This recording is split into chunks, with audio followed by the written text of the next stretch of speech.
So there's something we need to talk about with the past couple weeks events that we've seen, and I think it's probably a very good thing for the game, and maybe even the thing that saves idle heroes as far as the reward structures go for bigger events. Because as you guys know, the past couple events, and even a month ago we had this event too, where we had the same store, and the really big benefit of this store is if you can do just the free-to-play portion, you're coming away with 2.5 million stellar shards and 2 combinations of Cores of Origins and Sublimation chests, which is just absolutely insane if we can keep this up. Now, I do like how they make you pick, like, I'm going to talk about some specifics here in a minute, but I like how everything is structured in this event.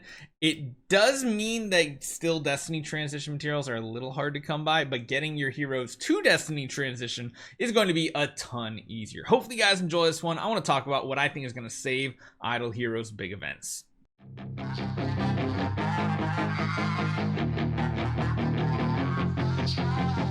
Now, if that intro confused you at all, I want to talk about the Glorious Treasury. This is the event we've seen time and time again and has had some really amazing rewards, including the kind of interesting thing where they put discounts in certain tiers.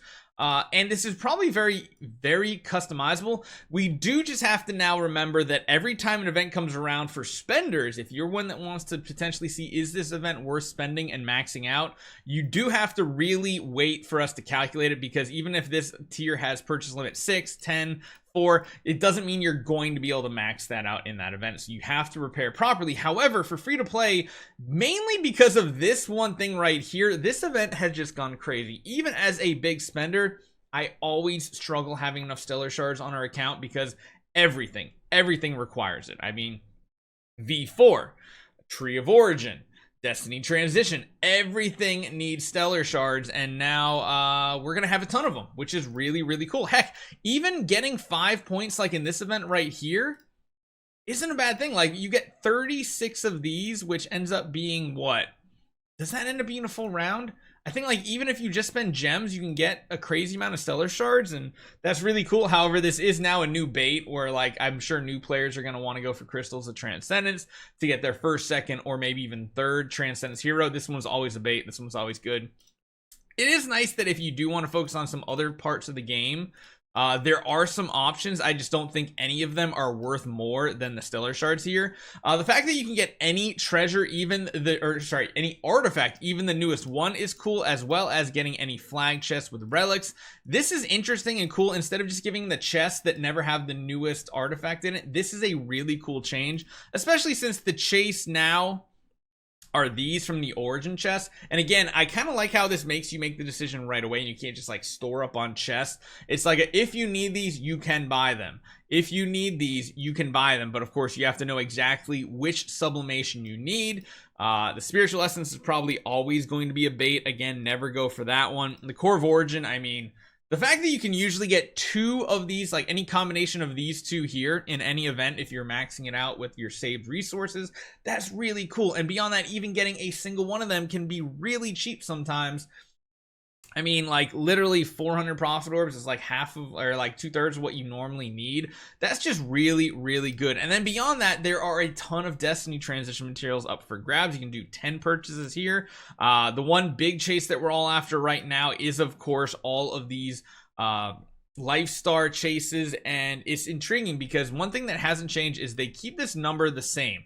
The unlock strategy is the same on every one of these, which again, that's why Treasury 1 and 3 is so good. You can buy 2 things at 50% discount in Treasury 1 to unlock Treasury 2 to get some stuff at a discounted rate of 5. This is a really good thing for the game, and I really hope they just continue using the Glorious Treasury in every single event that is considered a bigger event. Now, normal weekly events, they can have their own side things. I'm really hoping, not of course next week, because next week we already have the preview. It's kind of garbage. The week after that, we should be getting Melissa as a Transcendence hero, and I really hope they just continue using the Glorious Treasury shop as the thing. You can still change like whatever the gem event is. You can change whatever the actual festival event is.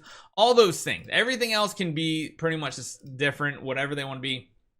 Please just continue to have the Glorious Treasury and let us do the math and figure out what is worthwhile doing. And I do think the one big plus of having this shop always here is the fact that we always know what the reward structure is. That's one thing that's really been frustrating in the past, is like, is Borderline a really good event, but they kind of like changed the way the reward structure was, and then you only get like one thing, and it's like, well, that feels really bad, because that other event I got like 2 things, and maybe even like 2.5 things. So if we can keep the shop the same, I think that's gonna curb a lot of overhype and disappointment when it comes to anticipating events and then reviewing events in the future, because I can't tell you how many times we're like, I wanted to say the Chi-Chi Festival is going to be like the best event of the year, because let's be honest, every single year the past 2 to 3 years, the Chi-Chi event has been freaking amazing in August. Like every single time it's been quote unquote the best event of the year. And even this event right here kind of feels like it beat out Anniversary. Yeah, Anniversary gave you a ton of heroic scrolls and everything, but like the reward structure of those really hard to get resources, like those Cores of Origin, like the Sublimation, just so much easier to get. And actually, like I was saying, let me go back to my video that I did last week. Let me take a look at the information.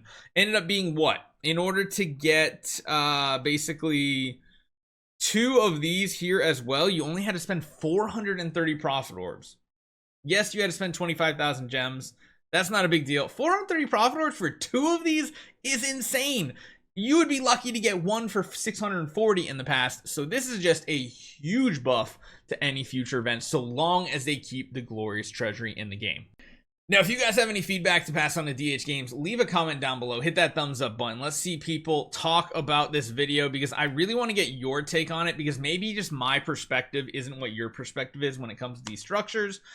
But I mean, I've played free to play, I've played low spender, I've played mid spender, I've played whale, I still play whale, let's be honest. And most of the events have felt good. Now, there is that one not silver line, there's that one little thing we need to talk about, like last week's event, where spending the 400 bucks didn't get you but anything but like 2 of the final tier rewards, which that did feel bad, because we were like, well, we always can get at least 6 of them. Why can't you get 6 of them this time? And I already spent, so this sucks. Well, yeah, that's something we're gonna have to curb and learn exactly what to expect from these events. But if we have the same structure, we now know moving forward that you know, we might not get all the rewards. So coming up on future Thursdays, we'll of course always have the news video in the morning. We'll have what the free-to-play strategies can get, and then we'll have the 3rd video most likely on those days talking about what you get if you spend everything. Because again, that last Treasury 6 has a max of 6